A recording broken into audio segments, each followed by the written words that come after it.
suspicion, fear, and distrust. These words characterize the relationship between white Europeans and the Muslim world. The recent influx of Muslim immigrants into Europe, coupled with fears stemming from the attacks of September 11th, has created a conflict which is at once socio-economic, sectarian, and racial in nature.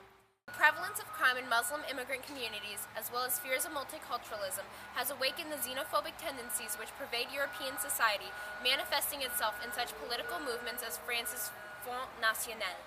A litany of Islamic-sponsored terrorist attacks, such as the 2005 London bombings, or those of Madrid in 2004, has only served to further cement the animosity many Europeans feel toward the Muslim community.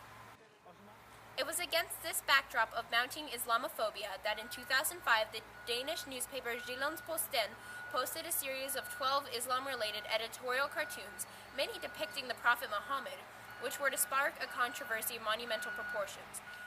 Irreverent, derisive, and deliberately disrespectful. Many of these cartoons also violated an important stipulation of the Hadith by directly displaying the Prophet himself. For Muslims who adhere to these sacred teachings, the Danish cartoons were gravely sacrilegious. An eruption of rioting and violence by these radical Muslims made international headlines, but also drew protests from moderate Muslims who were offended by the derogatory manner in which their Prophet had been depicted. The artists of these cartoons were told to draw Islam the way they viewed it, and some of their images displayed what radical Muslims have perceived as blatant racism. Kurt Westergaard's image, for example, was the depiction of Muhammad with a bomb in the place of a turban, which allegedly represents the threat of violence committed in the name of Muhammad due to the Islamist ideology.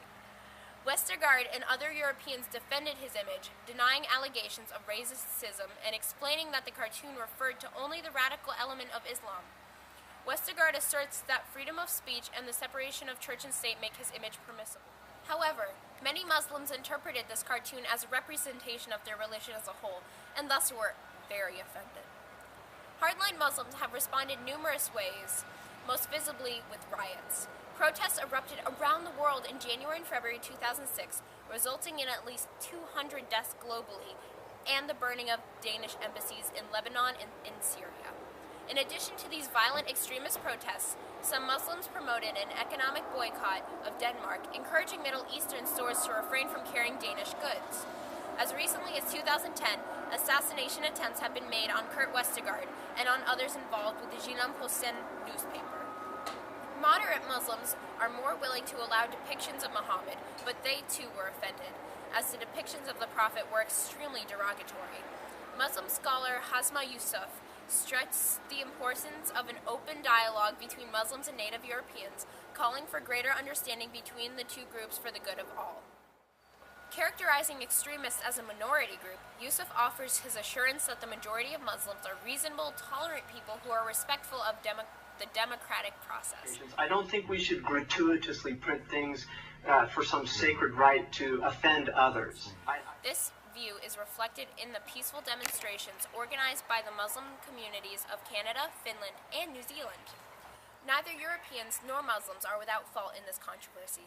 The cartoons published in Jyllands-Posten were not only provocative, not only undeniably and universally offensive, but also profoundly inadvisable in today's fragile political climate. The reaction by extremist Muslims was savage, brutal, barbaric, and simply uncivilized. Although Hamza Yusuf is perhaps overly optimistic, it is true what he says. All of us share a planet, and in the tense political landscape of modern-day Europe, it is to everyone's benefit that Europeans and Muslims find common ground.